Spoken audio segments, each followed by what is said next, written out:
Voter slip কি vote দেওয়ার পর ছিঁড়ে ফেলে দেবেন নাকি যত্ন করে রেখে দেবেন? ভবিষ্যতে এসআইআর বা ভোটার কার্ড ভেরিফিকেশনের সময় এই স্লিপ কিভাবে আপনার ঢাল হয়ে দাঁড়াবে? আপনার পরিবারের আগামী প্রজন্মের নাগরিকত্ব প্রমাণে এই ভোটার স্লিপের গুরুত্ব ঠিক কতটা? জেনে নিন ২০২৬ সালের ভোটার স্লিপ কেন আপনার কাছে জমির দলিলের মতো মূল্যবান। নমস্কার বন্ধুরা, আপনাদের সবাইকে স্বাগত জানাই কাশির অনলাইন হেল্প চ্যানেলে। পশ্চিমবঙ্গ বিধানসভা নির্বাচনের প্রথম দফার ভোট শেষ হয়েছে এবং দ্বিতীয় দফার ভোট সামনেই। বিএলওরা আপনাদের বাড়িতে এসে যে ভোটার ইনফরমেশন স্লিপ দিয়ে গিয়েছেন তা নিয়ে অনেকের মনেই প্রশ্ন রয়েছে। অনেকেই ভাবছেন ভোট দেওয়া হয়ে গেলে এই কাগজের আর কোনো দাম নেই, কিন্তু আজকের ভিডিওতে আমি আপনাদের জানাবো কেন এই ভোটার স্লিপটি আপনার কাছে একটি অত্যন্ত গুরুত্বপূর্ণ সরকারি নথি এবং ভবিষ্যতে এটি আপনার কতটা কাজে লাগতে পারে। বিস্তারিত জানার জন্য ভিডিওটি অবশ্যই শুরু থেকে শেষ পর্যন্ত দেখুন। আপনারা যদি এই চ্যানেলে নতুন হয়ে থাকেন, চ্যানেলটিকে সাবস্ক্রাইব করে পাশে থাকা বেল আইকনটি অন করে দিবেন।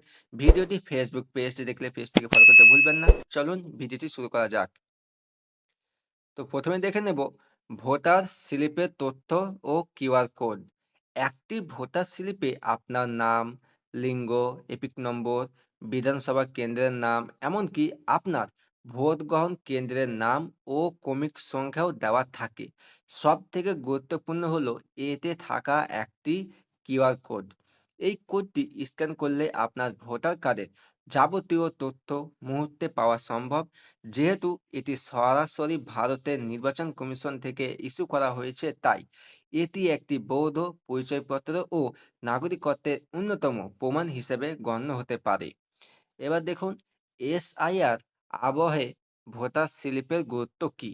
২০২৬ সালের এই নির্বাচনটি অত্যন্ত গুরুত্বপূর্ণ, কারণ এটি স্পেশাল ইন্টেনসিভ রিভিশন বা এসআইআর এর আবহে হচ্ছে। আপনারা জানেন এবার ভোটার তালিকায় নাম রাখা বা বাদ দেওয়া ক্ষেত্রে অনেক কড়াকড়ি করা হয়েছে।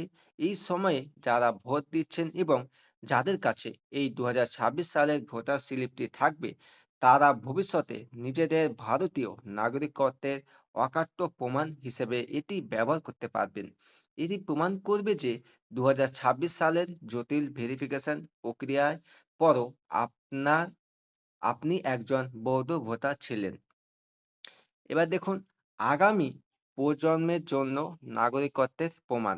ভবিষ্যতে অর্থাৎ ১০ থেকে বা ১২ বছর পর যখন আবার ভোটার তালিকা বড়সড় সংশোধন বা এসআইআর হবে, তখন এই ২০২৬ সালের নথিগুলো খুব গুরুত্বপূর্ণ হয়ে উঠবে।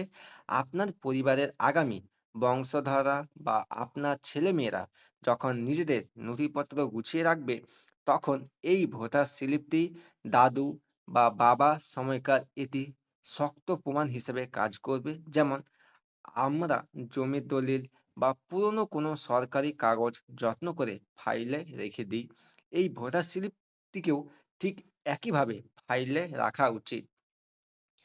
এবার দেখুন ভোটার স্লিপ সংরক্ষণে পরামর্শ। অনেকেই দেখা যাচ্ছে ভোটার স্লিপটি পাওয়ার পর জেরক্স করে ল্যামিনেশন করে রাখছেন। এটি অত্যন্ত ভালো একটি পদক্ষেপ। ভোট দিয়ে আসার পর এই কাগজটি ফেলে না রেখে বা আলমারির কোনায় ফেলে না রেখে একটি ফাইলে যত্ন করে রেখে দিন। মনে রাখবেন, এটি শুধুমাত্র একটি ভোট দেওয়ার চিরকুট নয়, এটি ভারতের নির্বাচন কমিশনের দেওয়া আপনার একটি পরিচয়পত্র। এটি অজান্তে হারিয়ে ফেললে ভবিষ্যতে এসআইআর বা এনআরসি মতো কোনো প্রক্রিয়ায় আপনি সমস্যায় পড়তে পারেন। সুতরাং বন্ধুরা, আপনার স্লিপের গুরুত্ব আশা করি আপনারা বুঝতে পেরেছেন। আপনার কি ভোটার স্লিপটি এখনো নিজের কাছে আছে নাকি হারিয়ে ফেলেছেন? কমেন্টে অবশ্যই জানান। ভিডিওটি ইনফরমেটিভ মনে হলে একটি লাইক দিন এবং আপনার পরিচিতদের শেয়ার করে এই গুরুত্বপূর্ণ বিষয়টি জানিয়ে দিন। সরকারি সব আপডেট সবার আগে পেতে আমাদের চ্যানেলটি সাবস্ক্রাইব করে পাশে থাকুন। দেখা হচ্ছে পরবর্তী আপডেটের সঙ্গে। ততক্ষণ আপনারা সুস্থ থাকুন, ভালো থাকুন।